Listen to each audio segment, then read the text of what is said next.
Alrighty, I figured I would shoot a video and show you how I wrap my Tzit. There are two major ways that people tie them, and that would be the Ashkenazi and the, I'm probably going to pronounce both of them wrong, but the Sephardi, and that's the style that I do, the Sephardi, and that's 10 wraps, 5 wraps, 6 wraps, 5 wraps, and if you're going to do it with the Ashkenazi, I know I can't pronounce it right, that's going to be 7 wraps, 8 wraps, 11 wraps, and 13 wraps. So I also will be doing the double helix style of wrapping. It's more macrame than what it is just tying knots. So you'll see the double helix as well. So I thought I would show you the materials that I personally use, and then you can make the choice of what you want to use yourself. So I'll put the links. Amazon is just where I get everything. I'll bring you on over to the web view, and I've got, as you can see, Helix is the name of the company that I get mine from, and I use hemp cord. You don't have to, you use whatever you want. I use hemp cord. It's number 20. It's 1 millimeter in thickness, and it seems to hold up very, very well. It looks very, very nice. And they've just got a huge variety of colors. Now this is the particular blue that I use right here, the one for $6.02. The other one's going to be little differences in price. Right now, $6.02. I'll click on it so you can get a better. This is the blue that I use. So anyway, also I don't know how you plan to affix them. I use clips. And these are close to the clips that I have. The clips that I have, they're unavailable now, but these are still the same general idea. They're not real super good. That's what happens to my Tzit. I wind up, I catch a Tzit on something and it breaks the clip.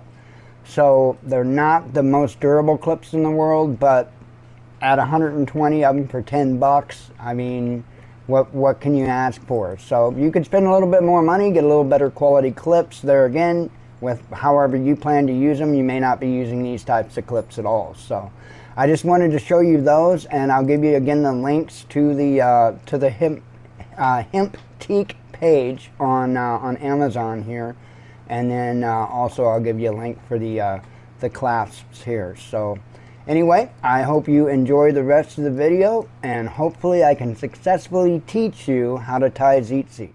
Welcome over to the table, and we are going to get started with our first Tzit. So what I'm going to do, and I'm going to take my clasp, and I've got a little table clamp vise here that's it's a half a joke. It really it's about shot already, and I really don't use it very often, but it was real cheap when I bought it. I knew it was real cheap, so I didn't really expect a whole lot.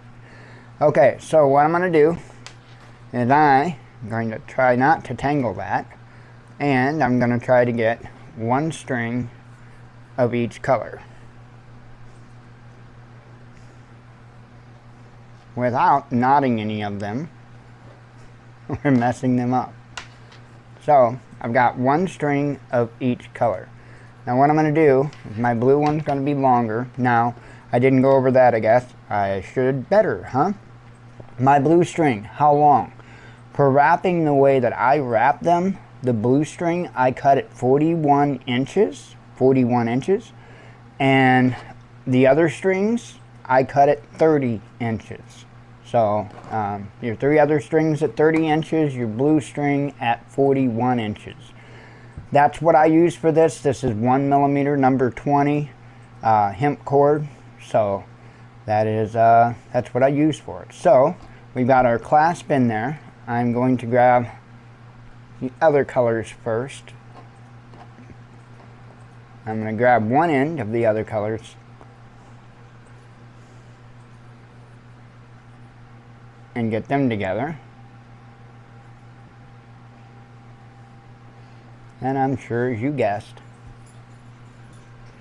I am going to pass through the loop there of that clasp. Like so. Then You can't see it, but at the other end there, what I'm doing is I'm evening them up, right? The camera's only got so big of a field of view here, so let me get them evened up. And I'll use both hands to make it taut and show you.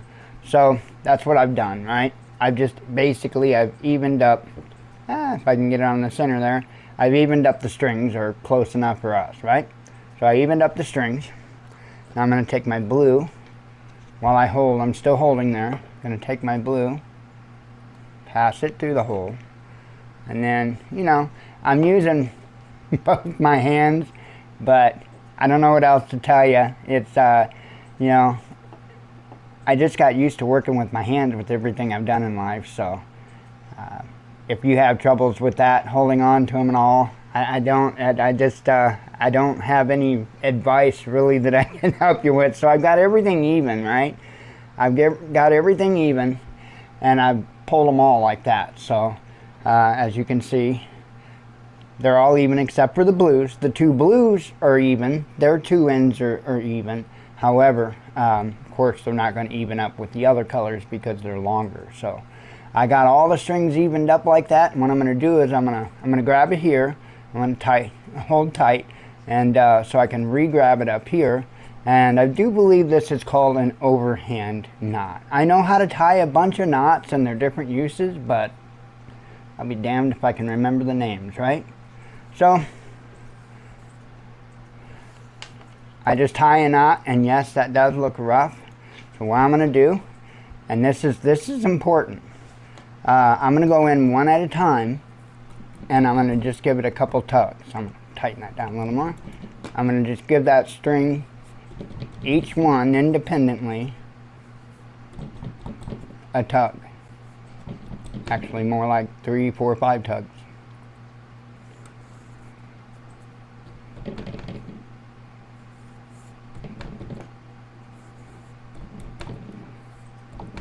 Okay, so I've gotten them all tugged tight.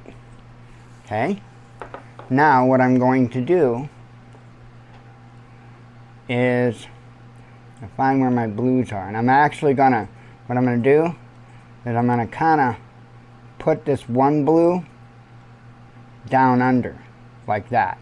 And the reason why is it's not really critical, but when you tie them, you'll start to see it's like, okay, well, if I run the cord there, then my start will look real nice. I mean, it's something that's not really necessary.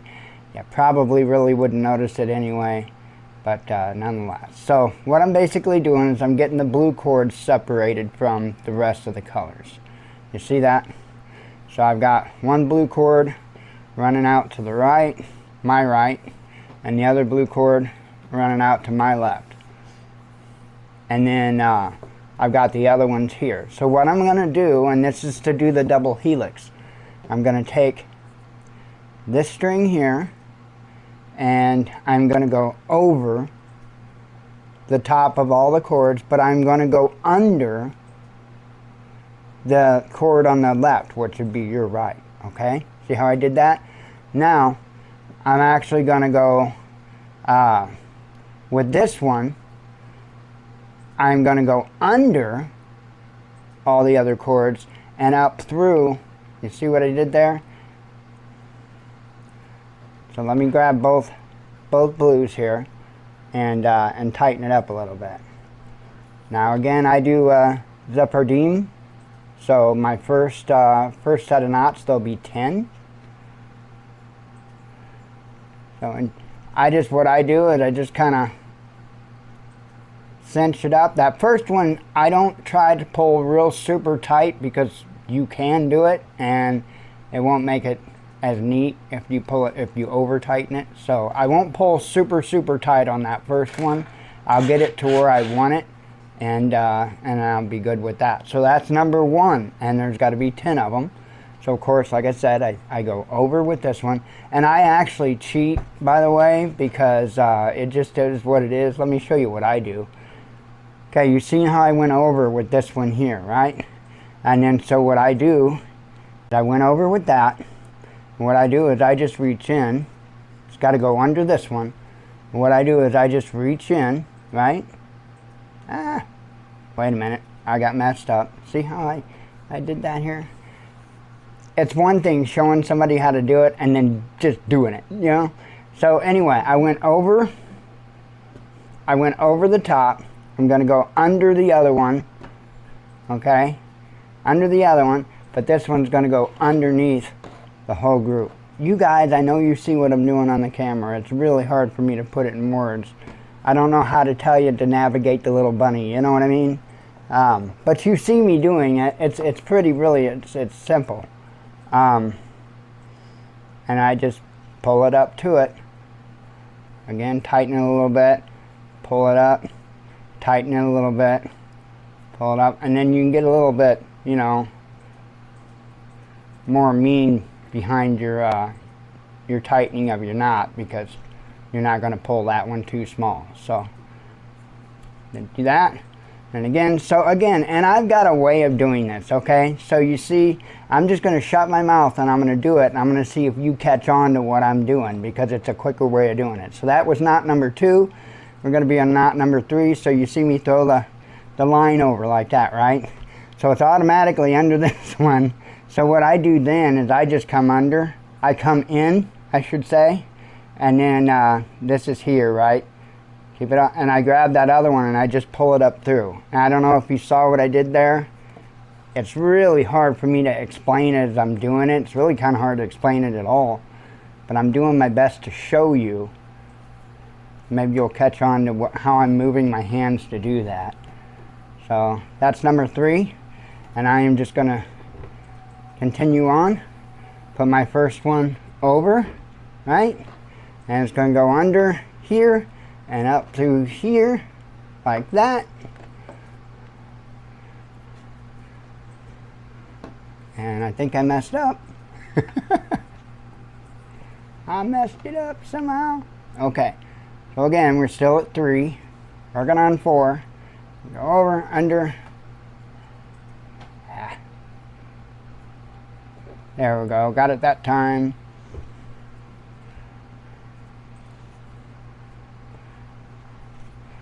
And I don't normally do it across the table like this. I do it on the same side of the table, so that's kind of messing with me too, I suppose. So again, I'm going to tighten it up good and tight. That would be number 4. So 5, go over, got to go over, straighten out, hang on, time out, I got to get those straight, over. I'm trying to do it in a way where you guys can see it well, just in case somebody still hasn't really caught on here. So I went over, I'm going to go under that one, that's going to go over, under, and do the whole.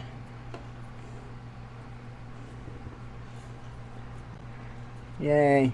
And the good thing is, you know, if you do lose count, as long as you didn't go crazy on that first one, it's usually pretty easy to count them. Like, I'm sure you can probably see it on there, especially if you've waited until it's processed in 4K. You can clearly see that we have 5 knots. 1, 2, 3, 4, 5. So we're on number 6. And I won't make you watch the whole thing, but what I'm doing, it's got to go under, but what I'm doing is getting you up to where I tie my next knot. You know, my next, it's going to be, I think they call that one a half hitch. But from there, you guys will be good. You don't need me, because it all depends on whether you're going to use, what type of knots you're going to use, whether it's Sephardi or Ashkenazi. That was 6, I do believe. 7. Get under there. Get under there. Get through there. Up to the other fingers. I just worked with my hands long enough. They just like kind of do most of the time, unless they start cramping, which they do start cramping doing this. What did I say? That was 7. 1, 2, 3, 4. Yep. Up. 8.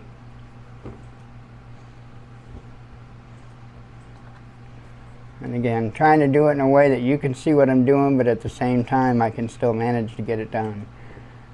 Because it is tricky doing it from this angle.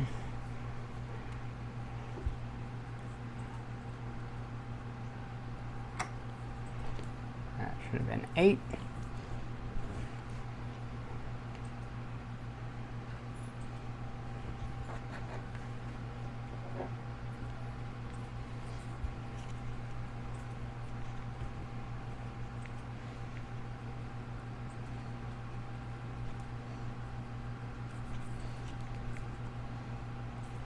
Nine.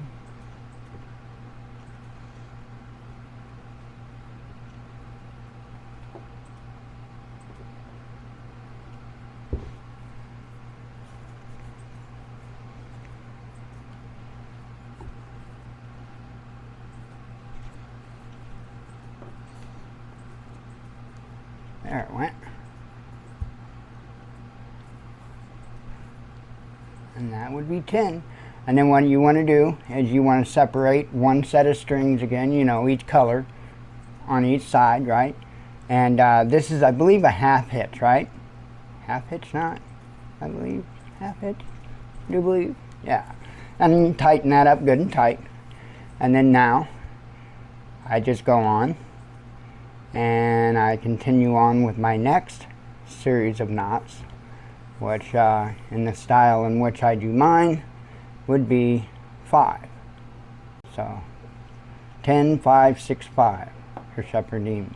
The other I don't remember off the top of my head.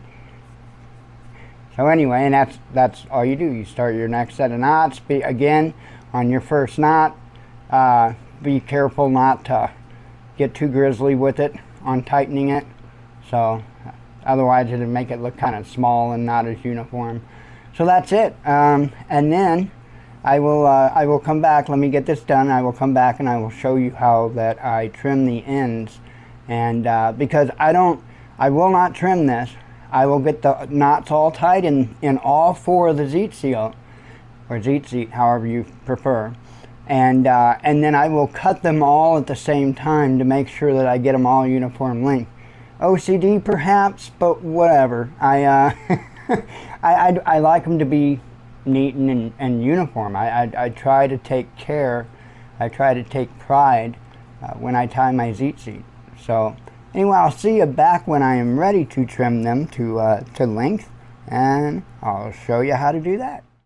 All 4 of our Tzit are tied, and now we are ready to do the trimming for the final step. So what I'm going to do is I'm going to use on my vise, I'm just going to use a little post there. I'm going to make sure to stick them all on the same way. Make sure the clasps are the same way. That way, you know, more likely to be the same lengths. And I start out with the blue. What I will do is I will grab the blue out of all 4 sets of Tzit, Tzit, however you prefer to pronounce it.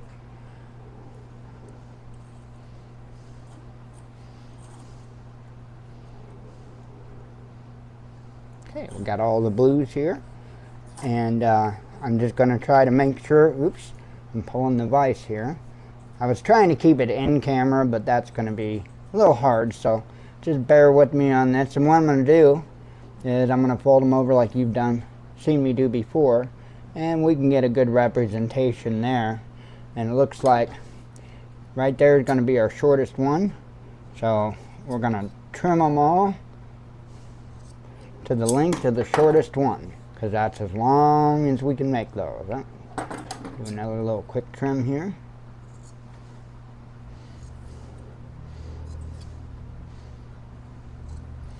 Trying to fray on me just a little bit.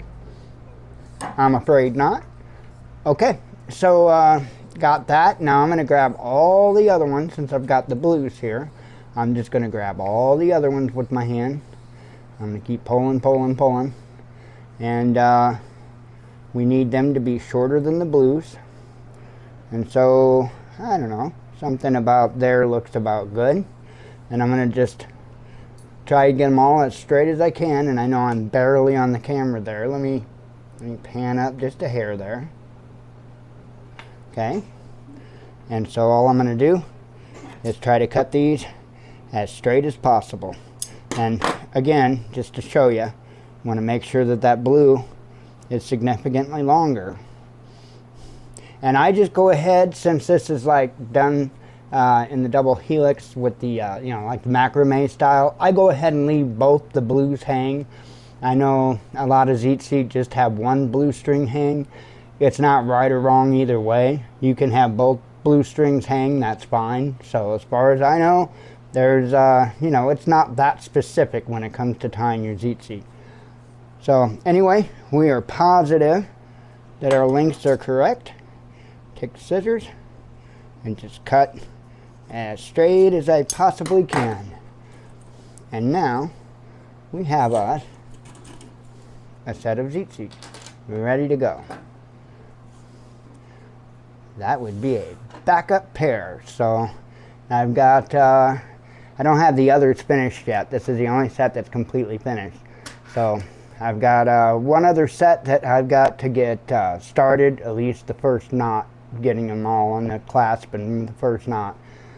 And then it's going to be tying another 3 sets of Tzit. So when I do it, I just like to do up several of them, so that way I've got them. That way I've got plenty spares. So anyway, I hope this video helped you in tying your Tzit. Have a great day. Shalom.